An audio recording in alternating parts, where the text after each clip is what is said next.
Welcome to my channel Afroza dot সম্রাট kitchen. এরকমভাবে এঁচড় দিয়ে খাসির চর্বি রান্না করলে তোমরা সারা জীবনেও এর স্বাদ ভুলতে পারবে না। তো তোমরা ভিডিওটা প্রথম থেকে শেষ পর্যন্ত দেখতে থাকো। তো আমি এখানে এঁচড় দিয়ে খাসির চর্বি রান্না করার জন্য আমি এখানে এঁচড়গুলোকে ভালো করে পরিষ্কার করে ধুয়ে নিয়েছি আর ছোটো ছোটো করে কেটেও নিয়েছি। আর এর সাথে নিয়েছি আমি 3টে ছোটো সাইজের আলুগুলো আমি বড় বড় করে কেটে নিয়েছি। আর এখানে নিয়েছি আমি সামান্য কিছুটা 100 গ্রাম মতো খাসির চর্বি। তো আমি কড়াইতে দিয়ে দিচ্ছি পরিমাণ মতো তেলটা একটু বেশি দিয়েছি আমি, যাতে সব কিছু ভালোভাবে ভাজা হয়ে যায়। আমি এঁচড়টাকে হলুদ আর লবণ পানি দিয়ে আধা ঘন্টা মতো ভিজিয়ে রেখেছিলাম যাতে কষটা বার হয়ে যায়। তো দেখো আমি এঁচড়গুলো আর আলুগুলো দিয়ে দিচ্ছি ভাজার জন্য।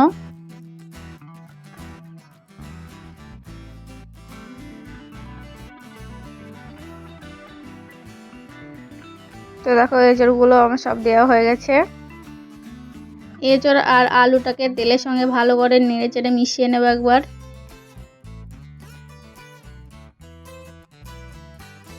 এখানে আমি শুধু হলুদ গুঁড়ো দিয়েই আলু আর এঁচড়টাকে ভালো করে ভেজে নেব, এখানে আমি লবণ দেব না। তো আমি দিয়ে দিচ্ছি 1 চামচ হলুদ গুঁড়ো। তো দেখো হলুদ দেওয়া হয়ে গেছে। এবার আমি ভালো করে নেড়ে চেড়ে এটাকে হালকাভাবে ভাজতে দেবো। এটার কিন্তু কালার চেঞ্জ করার প্রয়োজন নেই, আমি হালকাভাবে ভেজে নেব এটাকে।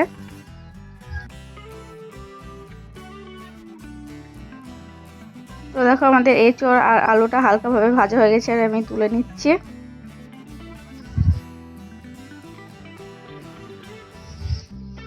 আমি সব এঁচড় আর আলুগুলো তেল ঝরিয়ে তুলে নেব।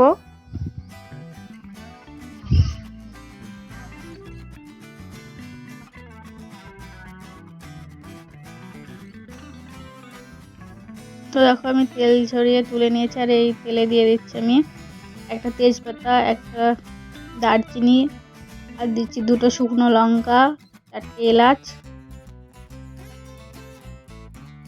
আর দিচ্ছি কিছুটা মৌরি। এগুলো হালকাভাবে আমি ভেজে নেব। তো দেখো হালকাভাবে ভেজে নিয়েছি। এবার দিয়ে দিচ্ছি আমি একটা পেঁয়াজ কুচি আর হিং।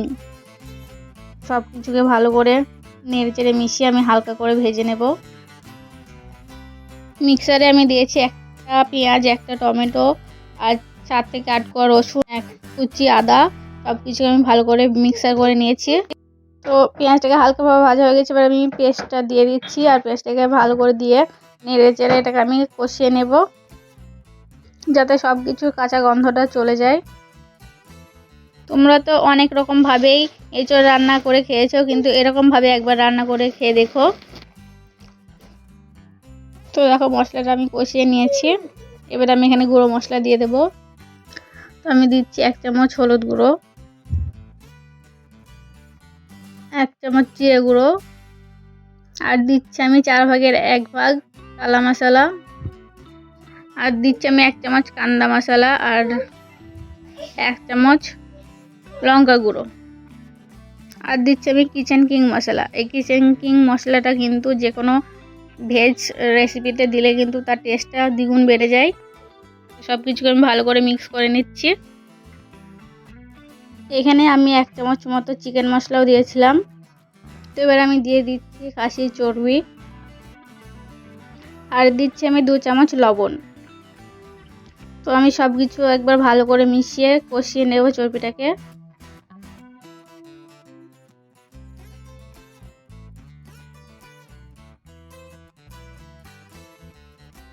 তোমরা চাইলে কিন্তু এখানে সামান্য কিছুটা পানি দিয়েও ভালো করে কষিয়ে নিতে পারো, তবে এখানে পানি দিচ্ছি না।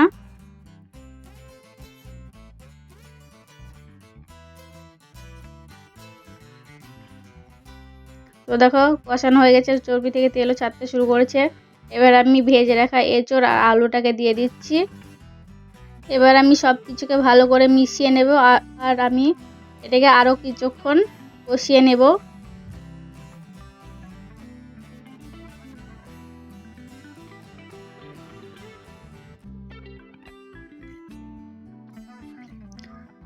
তো দেখো সব কিছু ভালো করে কষিয়ে নিয়েছি আমি। এবার আমি দিয়ে দিচ্ছি পরিমাণ মতো পানি। পানিটা তোমরা তোমাদের হিসাব মতো দেবে। গ্রেভিটা কতটুকু করতে চাও সেই অনুযায়ী। আমি যেহেতু মাখা মাখা করব ওই জন্য আমি পানিটা কম দিচ্ছি।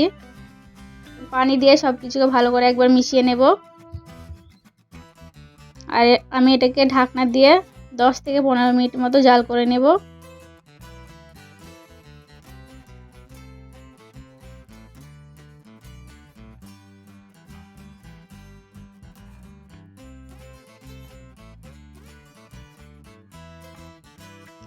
তো দেখো আমি 15 মিনিট মতো ভালো করে জাল করে নিয়েছি।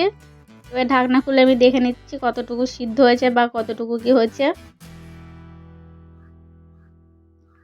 তো দেখো আমি ঠিক যতটুকু গ্রেভি চাই ততটুকু গ্রেভি হয়ে গেছে। আর এবার আমি দেখে নিচ্ছি সিদ্ধ হয়েছে কি সব। তো দেখো আলুটাও ভালোভাবে সিদ্ধ হয়ে গেছে আর এঁচোড়টাও কিন্তু ভালোভাবে সিদ্ধ হয়ে গেছে।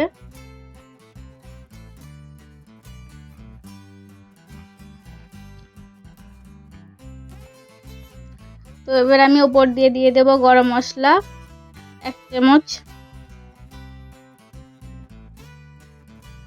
আর দিচ্ছি আমি কিছুটা ধনেপাতা কুচি। তোমাদের হাতের কাছে না থাকলে তোমরা না দিতে পারো। এবার সব কিছুকে একবার মিশিয়ে নেব ভালো করে।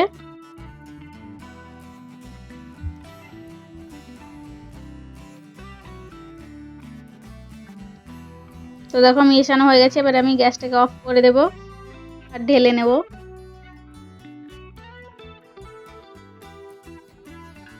এরকম ভাবে আমি পুরো তরকারিটাকে ঢেলে নেব বাটিতে।